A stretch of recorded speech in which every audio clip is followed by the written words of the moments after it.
Naranasan mo na bang bumalik sa isang bagay na iniwan mo na kasi nasaktan ka? Bumabalik tayo minsan sa mga bagay na iniwan na natin, hindi dahil gusto natin, kundi dahil hindi natin alam kung saan tayo pupunta. At ganyan yung naramdaman ni Pedro sa ating ebanghelyo ngayon. Peter went back to fishing not because he lost his faith, but because, or maybe because, he lost himself. Nawala yung sense of self ni Peter. Nawala yung kanyang identity. Nung nawala si Jesus sa buhay niya, hindi niya na alam ngayon kung saan pupunta. Kaya anong napagdesisyonan niya? Let us go back fishing. Bumalik na lang tayo at mangisda muli. Because sometimes, when you do not know what to do, you just return to what is familiar, to what we used to be, even if it is empty. Kahit wala na, doon na lang tayo bumabalik kasi we lost our sense of self. And in our gospel for today, Jesus meets them not with a miracle, but with a simple suggestion, something small, something gentle. At ano ang sabi ni Jesus? Cast your nets. Ihulog ninyo ang inyong mga lambat. Hindi humingi si Jesus ng malalaking bagay. Humingi lang siya ng panibagong pagtitiwala mula sa mga alagad. At nagtiwala yung mga alagad kasi isang sabi pa lang ni Jesus, inihulog na nila ang kanilang lambat. At anong sabi nila? Nung nakita nila yung mga 153 fish, it is the Lord. Ang Panginoon yon. Sometimes God just waits at the shoreline of our lives, asking us to trust Him again. Magtiwala tayo muli sa Panginoon. Maybe, my dear brothers and sisters, you are tired. You've failed. You think you do not know what you are going to do. Father, nakakapagod na eh. Paulit-ulit na lang yung buhay ko. Father, parang walang bago. Parang nagiging routine na lang yung buhay ko. My dear brothers and sisters, Jesus is reminding us to cast our nets. And casting our nets means, try again. But this time, please include me in your boat. Try again, but this time, let's do it together. Try again, but this time, you are not alone anymore. Subukan mo muli, pero sa pagkakataong ito, hindi ka na nag-iisa. Kasama mo ako. Cast your nets. Do we trust the Lord? Do we give our full trust in Him? Mga minamahal na mga kapatid, yung mga alagad, bumalik sa Galilee kung saan sila tinawag ng Panginoon. Sinasabi ni Bishop Soc Villegas, sa Galilea, dito nag-umpisa ang kanilang pangarap. At minsan mga minamahal na mga kapatid, kapag nawawalan na tayo ng pag-asa sa buhay, go back to the first time you are so in love. Go back to the first instance na inaabot mo pa lang yung pangarap mo. At ito yung sinasabi ng spiritual director ko nung ako ay nahihirapan sa seminaryo. Sabi niya, balikan mo yung unang pagkakataon mo na gustong-gusto mong magpari. Balikan mo yung unang araw mo sa seminaryo. Kapag tayo nawawala na ng gana, balikan natin yung unang araw na pinapangarap pa lang natin yung bagay na meron tayo ngayon. Sabi nga nung kanta ng Ben and Ben, balikan kung bakit ba nagsimula, bago mo sabihin na ayaw mo na. Huwag mong lolokohin, di ka mag-isa. Ikaw pa rin ang susi sa takbo ng iyong tadhana. But this time, include the Lord in your life. Hindi ka nag-iisa. By casting our nets, Jesus will pull it with us.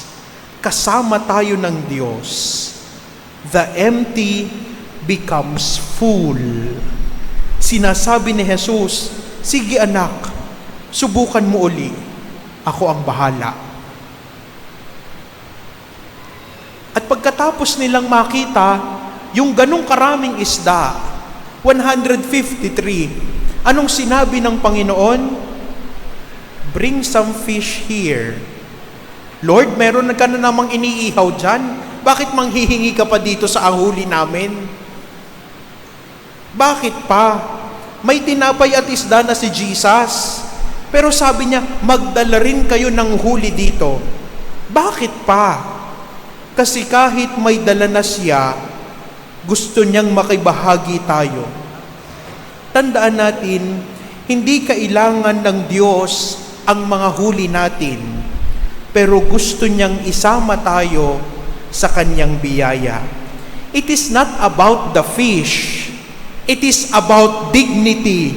It is about participation. It is about love. It is about relationship. Paghihilom ng nasirang ugnayan. Bring some fish here. Mga kapatid, minsan iniisip natin, Lord, wala naman akong kayang ibigay. Lord, wala naman akong maialay. Pero ang sagot sa atin ng Diyos, kahit kaunti, kahit simple, kahit pagod ka na, dalhin mo yan sa akin, mahalaga yan sa akin. Ano yung mga isda natin na kaya nating ibigay sa Panginoon? Mga minamahal na mga kapatid, the Lord who needs nothing still wants you. Your little efforts, your half-healed heart, your simple presence is so important to Him. Mga minamahal na mga kapatid, tingnan natin sa ating buhay. It is about involvement. Kaya nga tingnan natin sa ating sarili. Sinasabi sa Salawikaing Tagalog, nasa Diyos ang awa, nasa tao ang gawa. Pero nung natapos ang pandemya, tayong mga Pilipino parang nagkaroon tayo ng tinatawag nating subculture. At ano yung subculture ng mga Pilipino ngayon? Ang subculture ng ayuda. Marami sa atin natuto na lang na manghingi. Marami sa atin umaasa na lamang kapag merong ayuda, takbuhan doon. Masisisi ba natin sila? Hindi. Kasi doon na lang sila umaasa. Pero sana mga minamahal na mga kapatid, tingnan natin sa ating sarili, ano yung magagawa ko para mabago ko yung sitwasyon ko ngayon? Ano yung magagawa ko para mabago ko yung kadustaan ko ngayon? Nasa Diyos ang awa, nasa tao ang gawa. Hindi malulutas ang problema natin kung maghapon lang tayo nakaupo sa bahay. Hindi magkakaroon ng solusyon yung mga pinagdaraanan natin kung tayo ay pakaang-kaang lamang sa harap ng ating bahay. Kailangan tayo ay kumilos, lumakad, at umisip ng paraan para tayo ay magkaroon ng panibagong pag-asa sa buhay. Nasa Diyos ang awa, nasa tao ang gawa. God wants us to participate, to give the little efforts that we have and offer it to the Lord. At ang Diyos na ang bahalang magpalago ng mga bagay na meron tayo. Huwag tayong umasa na lang sa ayuda culture. Kasi minsan, lalo na ngayon, parang nagagamit na yung ayuda culture na parang tayo pa ang nagkakaroon ng utang na loob sa mga politika, sa mga politiko. At ginagamit na nila yon upang abusuhin ang ating kahinaan, ang ating kahirapan. Na minsan yung mga mahihirap, sila pa yung parang may utang na loob dun sa politiko na nagbigay ng tulong sa kanila without knowing na yung ipinamimigay na yon ay galing din sa kaban ng bayan. Mga minamahal na mga kapatid, siguro hindi na natin kailangan ng ayuda. Ang kailangan natin ay isang maayos na pamamalakad, matuwid na gobyerno, at maayos na sistema. Mga minamahal na mga kapatid, let us remove this ayuda culture and start to begin again. Magsumikap tayo at tayo tumindig, gumawa, kumilos, at magpatulong sa Diyos. Tingnan natin mga minamahal na mga kapatid, pagkatapos nilang mag-almusal, tinanong sila ng Diyos. At isa lang ang tanong ni Jesus sa kanila, mahal mo ba ako? Mahal mo ba ako? At ang bawat sagot ni Pedro ay unti-unting humilom sa kanyang sugat ng nakaraan. Ang tanong ay hindi para ipahiya siya, kundi para hilumin siya. Remember, love is not just affection. Love is a responsibility. Madaling sabihin na mahal natin, pero mahirap panindigan kung totoong mahal natin. Kung totoong mahal natin, hindi natin lolokohin. Kung totoong mahal natin, hindi natin pagtataksilan. Kung totoong mahal natin, magtitiwala tayo, magiging tapat. Because love is not only about affection, love is about responsibility. Mga minamahal na mga kapatid, when we love God, we do not stay kneeling at the shore of our lives. We rise, we walk, and we serve. At ito po yung mahalaga sa buhay natin. Kaya nga, kada sagot ni Pedro ng, opo, mahal kita, Panginoon. Anong tugon ng Panginoon? Feed my sheep. Tend my sheep. Feed my lambs. Mga minamahal na mga kapatid, ang tunay na pagmamahal ay may tungkulin. Hindi lang damdamin, kundi ito'y isang gawain. Hindi lang panalangin, kundi pagbibigay ng konkretong aksyon sa ating mga panalangin sa pamamagitan ng pagmamalasakit.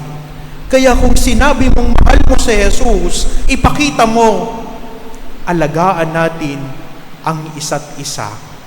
Marami dito nagsasabing, mahal ko ang Lord. Mahal ko si Lord. Pero bakit ka nangangaliwa? Mahal ko ang Panginoon. Pero bakit ka nandadaya? Mahal ko ang Panginoon. Pero bakit ka nag-uuwi ng mga bond paper galing opisina? Mahal ko ang Panginoon. Pero bakit ka nangongopya kapag exam? Mahal ko ang Panginoon, pero bakit hindi mo pinapansin yung kasama mo sa bahay? Mahal ko ang Panginoon, pero bakit tayo pumapanig sa masamang bagay? Mga minamahal na mga kapatid, makita natin, do we really love the Lord? The question, do you love me, is the same question Jesus is asking each one of us today. Jesus is asking us, do you love me? Mga kapatid, baka tayo si Pedro ngayong gabing ito. Tayo yung mga bumalik sa dati nating ugali. Tayo yung mga tahimik na nahihiya sa Panginoon. O baka tayo yung mga alagad na napapagod na. Pero si Jesus, nandun lang sa dalampasigan ng ating buhay, naghihintay, may maalab na apoy, may tinapay, may paanyaya sa bawat isa sa atin at walang galit na Diyos, pero nagmamahal na Diyos. Ang tanging tanong niya sa atin ngayong gabing ito, mahal mo ba ako? At kung ang sagot mo ay oo, kahit mahina tayo, kahit ang puso natin ay durog, kahit ang damdamin natin ay umiiyak, kahit tayo'y nag-aalinlangan, ang tugon niya, pakainin mo ang aking mga tupa, sumunod ka sa akin, at mag-umpisa tayo ng magkasama muli. Begin again with the Lord. The Lord is asking us tonight, do you love me? Sa katahimikan, hayaan mong tanungin ka ni Jesus, mahal mo ba ako? At kung ang tugon mo at ang sagot mo ay oo, ano ang dapat mong gawin?